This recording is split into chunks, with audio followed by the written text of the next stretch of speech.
2010 সালে Elon Musk যখন জিজ্ঞাসা করা হয়েছিল বিওডি সম্পর্কে আপনি কি ভাবেন, তখন তার উত্তর ছিল বিওডি আবার কি। আপনি কখনো বিওডি নাম শুনেছেন? Why do you laugh? BRD is trying to compete. Why do you laugh? Have you seen their car? কিন্তু আজ বাস্তবতা হলো বিওডি পৃথিবীর সবচেয়ে বেশি ইলেকট্রিক গাড়ি বিক্রি করা একটা কোম্পানি। আপনার হাতে থাকা আইফোন থেকে শুরু করে একসময়ের বিশ্ববিখ্যাত নোকিয়া সবই কোনো না কোনোভাবে চায়নায় তৈরি। গত পর্বে আমরা দেখেছি কিভাবে তৈরি হলো পিপলস রিপাবলিক অফ চায়না। আজকে আমরা জানবো কিভাবে যুদ্ধ বিধ্বস্ত দরিদ্র নিরক্ষর একটি দেশ পরিণত হলো বিশ্বের সবচেয়ে প্রভাবশালী সুপার পাওয়ারে।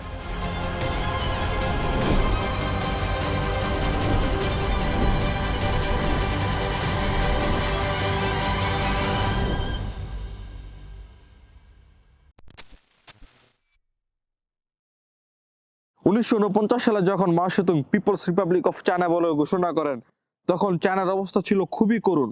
দেশ তখন গৃহযুদ্ধ ও জাপানি আক্রমণে প্রায় বিধ্বস্ত। তখন দেশের অধিকাংশই ছিল নিরক্ষর কৃষক। মাথাপিছু আয় ছিল মাত্র $50, গড় আয়ু ছিল মাত্র 35 বছর। কিন্তু সেখান থেকে শুরু হলো এক অবিশ্বাস্য যাত্রা। চলুন শুরু করি। মাও সেতুং ক্ষমতায় এসে প্রথম হাত দেন জমি সংস্কারে। জমিদারদের কাছ থেকে জমি নিয়ে প্রায় 50 মিলিয়ন হেক্টর জমি কৃষকদের মধ্যে বিলি করে দেয়। ফলে কৃষি উৎপাদন বেড়ে যায়। তিনি সোভিয়েত মডেলে ভারী শিল্প, ইস্পাত, যন্ত্রপাতি তৈরিতে জোর দেন। তৎকালীন সোভিয়েতের সাহায্যে ফ্যাক্টরি, রেল ও বিদ্যুৎ কারখানায় তৈরি হয়। কিন্তু 1960-এর দশকে চীন ও সোভিয়েত ইউনিয়নের মধ্যে সম্পর্কের অবনতি ঘটে। যদিও মাও সেতুং দেশকে অনেক এগিয়ে নিয়ে গিয়েছিলেন, কিন্তু অনেক ভুল করেছিলেন। দ্রুত শিল্পনের উদ্দেশ্যে গ্রামে গ্রামে ছোট লোহা গলানোর চুল্লি বানাতে মানুষকে উৎসাহ দেন। এর ফলে আসলে অনেক লোহ উৎপাদন হয়েছিল, কিন্তু বাস্তবে সে উৎপাদনের বেশিরভাগই ছিল অকেজো বা নিম্নমানের। আরেকটি সবচেয়ে বড় ভুল ছিল চড়ুই পাখি মারা। একটি চড়ুই পাখি নাকি বছরে 2 কেজির বেশি শস্য খেয়ে ফেলে। তাই রীতিমতো স্কুলের ছাত্র থেকে বয়স্ক সবাইকে চড়ুই পাখি মারার জন্য আদেশ দেন। একদিকে কৃষকরা ফসল ফলানো ছেড়ে লোহা বানানোর কাজে ব্যস্ত হয়ে পড়ে, অন্যদিকে আকাশ থেকে প্রায় উধাও হয়ে যায় চড়ুই পাখি। আর পরিণত ছিল অনিবার্য, নেমে আসে ভয়াবহ দুর্ভিক্ষ। এই দুর্ভিক্ষ প্রায় 2 থেকে 4 কোটি মানুষ মারা যায়। মাও সেতুং মারা যাওয়ার পরে 1978 সালে ডেও শিয়াওপিং ক্ষমতায় আসে। তার নেওয়া সবচেয়ে বড় সিদ্ধান্ত ছিল হাউস হোল্ড রেসপন্সিবিলিটি সিস্টেম, যেখানে কৃষকরা নিজের জমিতে উৎপাদিত শস্য নিজেরাই বিক্রি করতে পারত। এর ফলে কৃষি উৎপাদন প্রায় 50% বেড়ে যায়। 1980 সালে স্পেশাল ইকোনমিক জোন শুরু হয় শেনজেনে, যেখানে কম কর ও সহজ নিয়মে বিদেশি বিনিয়োগের দরজা খুলে দেওয়া হয়। ফলে বিদেশি টাকা আসতে শুরু করে। একটা মাছ ধরার গ্রাম থেকে আজ শেনজেনের জিডিপি বাংলাদেশের থেকেও বেশি। স্টক এক্সচেঞ্জ চালু করার মাধ্যমে চীন শেয়ার বাজার ও প্রাইভেট বিনিয়োগের যুগে প্রবেশ করে।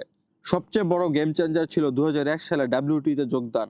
1990 সালে যেখানে চীনের রপ্তানি আয় ছিল $62 বিলিয়ন, WTO-তে যোগদানের পরে চীনের রপ্তানি আয় দাঁড়ায় $320 বিলিয়ন।